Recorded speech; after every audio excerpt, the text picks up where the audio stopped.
वह नर्मदा के दोनों किनारे एक हो जाएं, गंगा के दोनों किनारे एक हो जाएं, सारी नदियों के किनारे ये दोनों मिलकर के एक कब होंगे? ये भावना अपन भाएं या नहीं भाएं? नहीं भाना? ठीक है। यानी तुम भी चाह रहे हो कि दोनों परस्पर विरोधी बने रहें।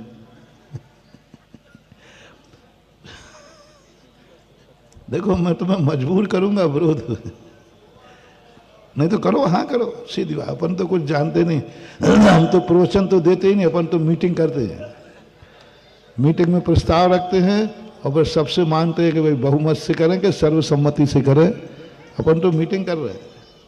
और आज का प्रस्ताव है, नदी के दो किनारे होते हैं जो परस्पर में विरोधी होते हैं, कभी मिलते नहीं हैं, कभी नहीं मिलते।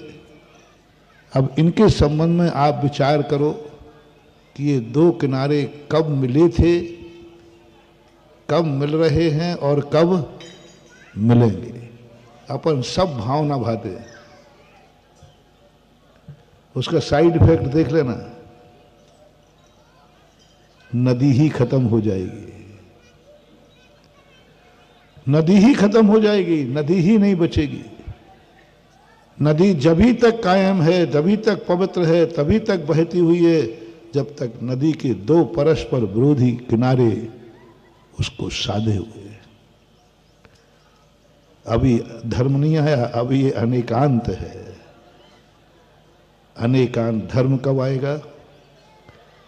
मत सोचो दुनिया को एक करने की, मत सोचो अग्नि को और पानी को एक करने की कि अग्नि और पानी एक हो जाए, मत सोचो कि रात और दिन एक हो जाए, मत सोचो कि दुनिया में सब वस्तुएं एक हो जाएं, बहुत बड़ा अद्वैतवाद आ जाएगा, सब कुछ आनंद खत्म हो जाएगा। एक एक चीज का तुम बोर हो जाओगे। यदि मात्र तुम्हें देखने मात्र की शक्ति है और सुनने की नहीं हो तो तुम बोर हो जाओ। क्या देखोगे सुनने में? तो सारे संसार को परस्पर विरोधी तत्व प्रकृति ने स्वयं बनाए हैं। अनेकांतमयी वस्तु है, उस अनेकांतमयी वस्तु को अपन को धर्म की ध्वजारोहण करना है। वस्तु अनेकांतमयी है, उसको ध्वजारोहण करना है धर्म का। तो आगे कार्य सुनो, नदी के दो किनारे होते हैं, कभी मिलते नहीं हैं लेकिन मिलकर के काम करते हैं। कभी मिलते नहीं हैं लेकिन मिलकर काम करते हैं। दोनों का कार्य क्या है? नदी को बहाना। नदी को बहाने के लिए दोनों मिल गए लेकिन परस्पर में नहीं मिलेंगे। नदी को बहाने के लिए तो मिलेंगे, और नदी भी चाहती है कि हे किनारे तुम दोनों अलग अलग बने रहना, तो हम बहते रहेंगे, नहीं तो हमारा कपड़ा हो जाएगा।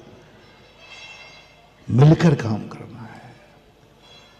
मतभेद हो कोई बड़ी चीज नहीं है, मनभेद नहीं होना चाहिए। मतभेद तो अच्छे होते हैं, डिस्कशन है। समंतभद्र महाराज ने ऊहापोह कहा, होना चाहिए। मतभेद में कोई आपत्ति नहीं है, मनभेद नहीं होना चाहिए। नदी किनारों में मतभेद है लेकिन नदी किनारों में मनभेद नहीं है। दोनों से पूछा तुम्हारा काम क्या है? बोले नदी को बहाना। दूसरे से पूछा तुम्हारा काम क्या है? नदी को बहाना। जब दोनों का काम एक ही है तो एक हो जाओ ना? नहीं, दोनों तो एक नहीं होंगे, लेकिन नदी को बहाना दोनों का काम होता है। ऐसा ही अपनी जिंदगी में महानुभाव, इस सारी सृष्टि को अपन एक ऐसे अनेकांत को, अनेकांत धर्म की स्थापना करते हैं। हमारे लिए उसमें कोई विकल्प नहीं आया। परस्पर सुख भी आएगा, उसको एक बैठा लो। शेर और गाय को एक घाट पर पानी पिलाना है, न शेर को गाय बनाओ और न गाय को शेर बनाओ, क्योंकि शेर कभी गाय हो नहीं पाएगा, क्योंकि उसका नेचर ही भिन्न है। उसकी जाति अलग है, उसका परिवार अलग है, उसका कुल अलग है, उसकी नस्ल अलग है। और गाय की भी जाति अलग है, कुल अलग है, उसकी नस्ल अलग है, उसके संस्कार अलग है। ये दोनों जातियां कभी कितने ही ग्राफ्टेड करो, लेकिन शेर और गाय कभी एक नहीं हो पाएंगे। यदि ऐसी बुद्धि हमारी है तो हम सिर से पहाड़ फोड़ रहे हैं। हम व्यर्थ में ये प्रयास कर रहे हैं कि कब गाय शेर बनेगी,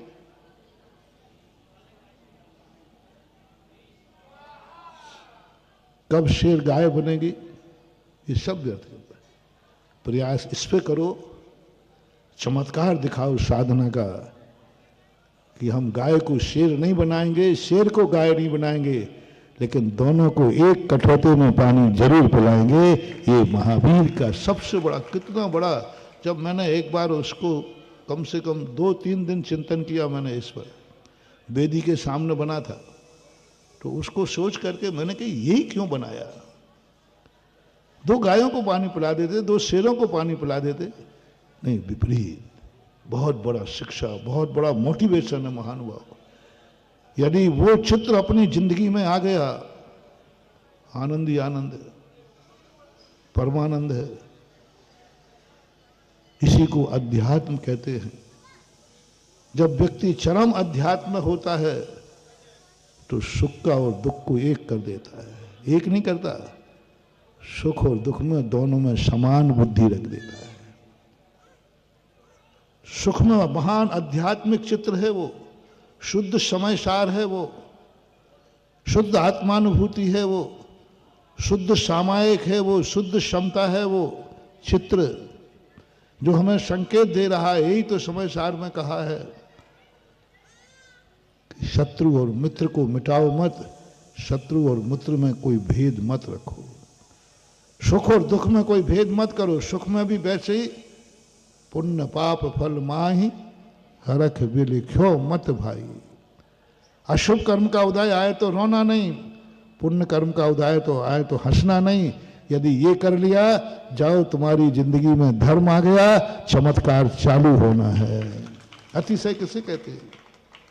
एक व्यक्ति सुख के दिनों में हंस रहा था, चारों तरफ से सुख था, साता का दिन था, बढ़िया था सब कुछ, इसलिए उसके चेहरे पर मुस्कान थी। अतिशय काय का अतिशय? क्योंकि अच्छा दिन था। एक व्यक्ति का बहुत दुख का दिन था, बहुत दुख का दिन था। शेरनी शरीर को लौंच के खा रही थी, सिर पर सिगड़ी जल रही थी, शरीर पर गरम आभूषण पहनाए जा रहे थे, उसके बावजूद भी चेहरे पर मुस्कान थी। इसका नाम है चमत्कार। अपने महामुनियों के उपसर देखे ना अपन ने, क्या बात है, कैसी आत्माएं थी, कैसा चमत्कार धर्म का। असाता तीव्र हृदय, शेरनी मांस लौंच लौंच के खा रही है और चेहरे पर ऐसी मुस्कान है जैसे सुख का उदय चल रहा हो, पुण्य का उदय चल रहा। वो अशुभ कर्म शेर बन के आया था और आत्मा की क्षमता गाय बन करके है। वहां भी क्षमता और अशुभ कर्म दोनों, जहां दुनिया तड़पती है, आर्त ध्यान करती है, उसी अशाता कर्म के उदय में महामना धर्म ध्यान कर रहे हैं। ये चमत्कार अपनी जिंदगी में घटित होना चाहिए।